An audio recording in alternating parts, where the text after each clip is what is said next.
Welcome to the deep dive. Yeah. Today we are plunging deep beneath the surface of the internet. Right into foundations. Exactly. We're exploring the physical foundation of our digital world. The data center, these huge, humming, often sort of hidden buildings, Yeah. they're undergoing this incredibly rapid transformation right now. It really is the infrastructure story of the decade, I think. Yeah. And our mission today, well, it's to cut through some of that jargon, and look at the actual economics, the technology shifts that almost seem to defy physics sometimes, and importantly, the real-world friction points this whole asset class is generating globally. And the scale we're talking about is just, Yeah. it's massive. Our sources suggest major tech companies are gearing up to spend something like $1 trillion $1 trillion over just the next 5 years. on digital infrastructure alone. And this isn't just like replacing old servers. This is driven by this absolutely insatiable need for computation. And that need has a name: artificial intelligence. AI is the big driver. What's really fascinating, I think, is how AI just completely changes the math for anyone building or operating these places. How so? Well, AI workloads, they need something like 5 times more computational power compared to, your standard non-AI tasks. 3 to 5 times. It's not gradual. No, it's a huge step up. A step function increase in hardware demand and critically in power demand. Okay, so for listeners who mostly just interact with the cloud, maybe let's quickly define what a data center actually is. Sure. At its core, it's a highly secure building. It houses all the digital infrastructure servers, storage systems, networking equipment. All the gear needed for processing data, storing it safely, managing it on a, well, massive scale. And the key shift, something really fundamental, is where that data now lives. Think back just over a decade, say 2010. Yep. Back then, maybe 65% of all stored data was actually on endpoints. Your laptop, your phone. Right, local storage. Exactly. But by 2025, the estimate is that's going to completely flip. Maybe 70% will be sitting in data centers or edge facilities or the cloud. So the data's moved house from our desks to these huge centralized digital fortresses. That's a good way to put it. Fortresses. Okay, let's unpack this. Yeah. Starting with the hard costs, building one of these fortresses, what's the key metric? The core economic number people use isn't really land cost, surprisingly. It's the all-in cost per megawatt of power capacity. Per megawatt. And what's that number looking like right now? The estimate we're working with is around $38 million per megawatt. Wow. Okay, $38 million. And what's like the most surprising part of where that money actually goes? Yeah, this is what got me when I looked into it. You picture this giant industrial building, right? You assume, okay, construction, engineering, that must be the big ticket item. Makes sense, but apparently not. Not really. The engineering, the construction, the actual building shell, that's only about 11% of the total cost. So maybe $4.1 million per megawatt. Only 11%, so where's the rest? The vast majority, almost 80%, 79% to be precise, is the IT equipment itself. The servers, the networking gear, the storage. Exactly. That's nearly $30 million per megawatt. And servers alone, just the servers, account for 2/3 of the total cost, about $25 million per megawatt. So the building is basically just a very expensive, very secure, highly cooled box. A very elaborate container for the really valuable, power-hungry stuff inside. That's it. And you mentioned AI earlier. These costs must be going up even more for AI-focused centers, right? Because they need those specialized chips, the GPUs. Absolutely. Those GPUs are expensive, pushing the server costs even higher. It's creating this enormous market. How big are we talking globally? Well, global data center capital expenditure, CapEx, was estimated around $215 billion in 2023. $215 billion. And if you apply that cost breakdown, you can figure roughly $160 billion of that went straight into the IT equipment, the actual guts of the operation. Okay, so if server costs are already that high, and AI workloads are, as you said, hungrier, Yeah. how does that shift impact the physical stress inside these buildings, the density? Yeah, this is where we get into some pretty extreme physics. AI is really pushing the limits on density, and density means heat. How do we measure that? We usually talk about power density per rack. So the average density, it's more than doubled just since 2017. Went from under 6 kilowatts per rack back then Okay. to around 12 kilowatts per rack on average today. But the hyperscalers, the big cloud companies building for serious AI, they're running much hotter, aren't they? Oh, yeah. They often operate around 36 kilowatts per rack, sometimes more. 36 kilowatts. That's 6 times the heat load of a typical rack from just a few years ago. You'd literally melt the hardware without serious cooling. Absolutely, and the forecasts suggest it's going even higher. As servers and GPUs keep getting more powerful, densities are expected to hit 30 kilowatts, maybe even 50 kilowatts per rack. 50 kilowatts in a single cabinet. And that translates directly into a massive cooling challenge. The rule of thumb is, for every 1 megawatt of power you supply to the IT gear, you need roughly 285 tons of cooling capacity to remove the heat. 285 tons of cooling per megawatt. So how are they dealing with that heat right now? Well, currently, traditional air-only cooling still dominates. It's about 90% of the market. Fans, airflow management, that sort of thing. But that can't keep up with 50 kilowatt racks, surely. It struggles, which is why the future has to involve liquid, that other 10% of the market. That's where the innovation is really happening. And what does that 10% look like? It's mainly two types. The leading method right now is direct-to-chip cooling. That's probably about 9% of the total market. Direct-to-chip, bringing liquid right to the hottest components. Exactly. It's becoming preferred because, well, you can often integrate it or retrofit it without ripping everything out. Less disruption. Okay, that makes sense. And the other 1%? Well, What does that? That's the really futuristic-sounding one, immersion cooling, where you literally dunk the entire server into a non-conductive dielectric liquid. Just submerge the whole thing. Why is that only 1%? It sounds very efficient. It is efficient, potentially, but it faces some, well, surprisingly practical hurdles. Like what? Okay, first barrier. Doing that, dipping your server in fluid, it can actually void the warranty from the chip manufacturers, the OEMs. Wait, really? Just trying to cool it voids the warranty. That seems counterintuitive. It's a huge financial risk for operators, right? And the second hurdle is more regulatory and supply chain stuff. Some of the special liquids used, the dielectric fluids, contain chemicals called PFAS. The forever chemicals. Right.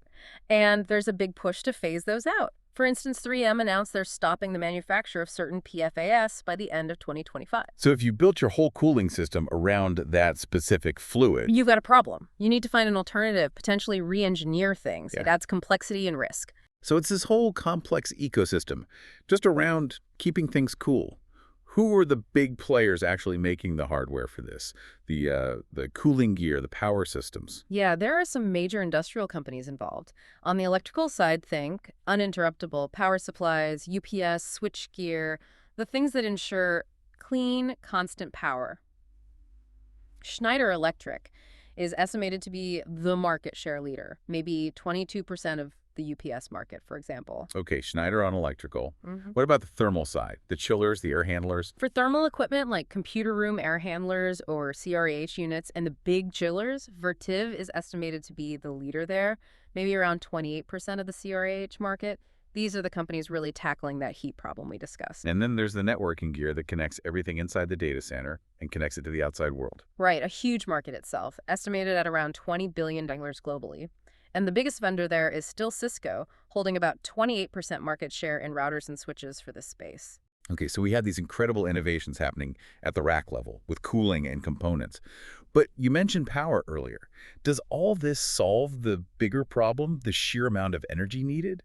That's the crux of it, really. Oh. All these rack-level fixes don't magically create more electricity. When you zoom out from the rack to the grid, that's where you see the real bottleneck emerging. So how fast is global capacity actually growing? It's been relentless. Global data center capacity has grown at something like an 18% compound annual growth rate, PAGR, since 2013. 18% per year. Yeah, and driven almost entirely by those hyperscalers, the Googles, Amazons, Microsofts, and the large colocation companies who run out space. And spending is forecast to keep growing fast, maybe 13-14% CAGR through 2026. And the U.S. is still the biggest market. By far. Roughly 40% of the global market is here in the U.S., and the power demand growth, it's honestly staggering. Give us the numbers. U.S. power consumption just for data centers is projected to go from under 5 gigawatts back in 2014 to over 30 gigawatts by 2030. 30 gigawatts. That's like adding the power demand of multiple large states just for data centers. It's about a 10% annual growth rate in electricity consumption just for this one industry. And this isn't just a U.S. story. The capacity race is global. You mentioned India earlier.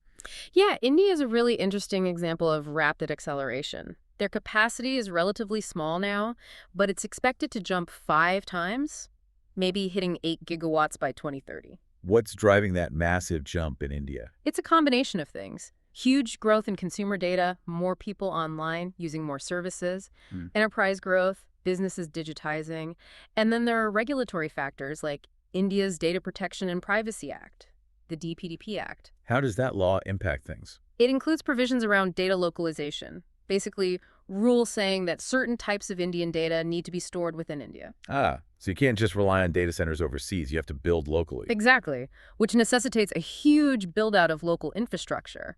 And the Indian government is encouraging this. Well, Yes, our sources point to favorable policies, things like capital subsidies to help with the building costs, exemptions on electricity duties. Plus, the underlying power and network infrastructure is improving, like having 14 international subsea cable landing sites now. so demand must be intense there. Absolutely. Occupancy rates in Indian data centers are incredibly high, around 97%. 97% full. Yeah, which basically means demand is significantly outpacing the current supply. And what does that usually lead to? Rising prices. Higher rental costs for space. You got it. Okay, so if the money's clearly there, the tech giants want to spend it, the demand is global and off the charts. Why can't supply just ramp up faster? What's holding it back? It really comes down to physical world constraints. The primary bottleneck isn't money or even demand anymore. It's the lack of sufficient power generation and, crucially, grid capacity to deliver that power. The electrical grid itself. Yes. Demand growth in some hot markets has topped 30% year over year. But the supply side, getting the land, the permits, the skilled labor, the long lead time materials like transformers, and fundamentally getting the power allocated and delivered just cannot keep up with that AI-driven surge. We're actually seeing data center demand start to reverse long-term trends in electricity consumption in some places, right? Absolutely. Look at Europe. In key regions, data centers could add something like 10% to the entire region's power demand by 2033. This is in places where electricity demand had been flat for decades. 10% increase on the whole grid. And some places are even more extreme. Ireland is a major data center hub. Projections suggest data centers there could drive an 80% increase in power demand over the next decade compared to 2023 levels. 80%. How does a grid even cope with that? That's the billion-dollar question, or maybe trillion-dollar now. It puts enormous strain on grids that were simply never designed for that kind of concentrated industrial power draw. Okay, this massive scale, this industrial level power consumption, it inevitably brings us to the human element, doesn't it?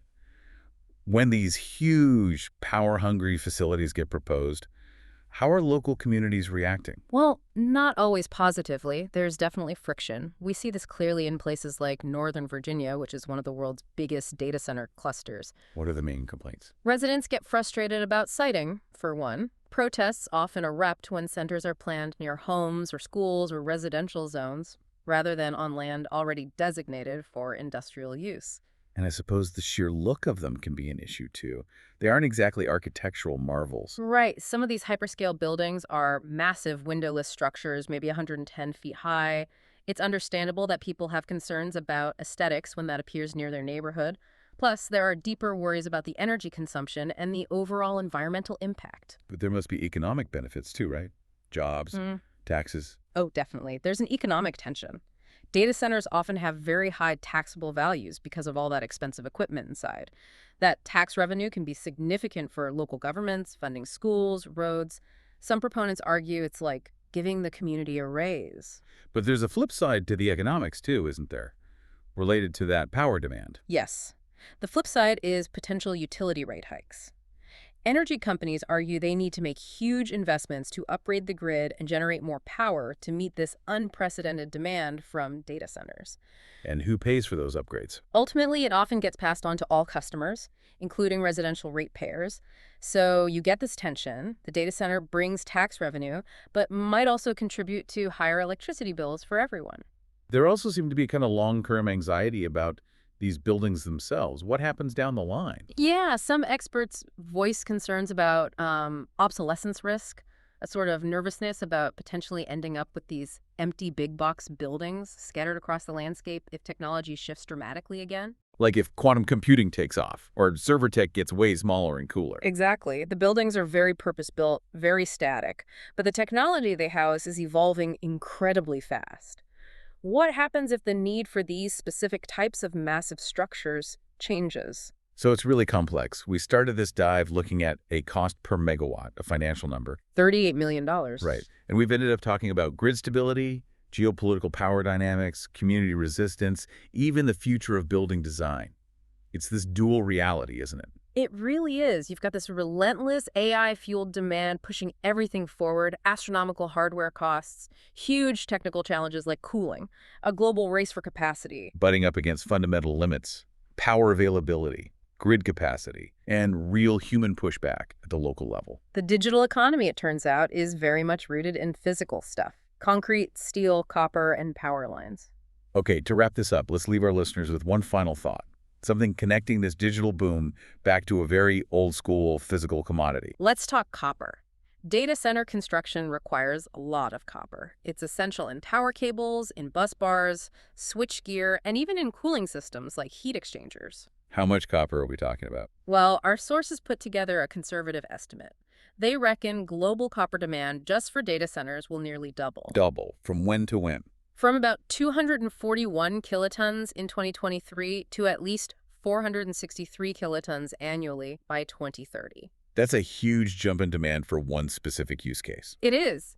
And remember, that's in addition to all the copper needed to expand the actual power grid to service these data centers. Put it all together, and this demand surge is very likely to worsen an already predicted deficit in the global copper market, which likely means higher copper prices down the road. So the future of storing your photos in the cloud or running AI models, it's actually reshaping the global market for basic metals like copper. Something to think about next time you hit save. A fascinating connection. Thank you for joining us on the deep dive.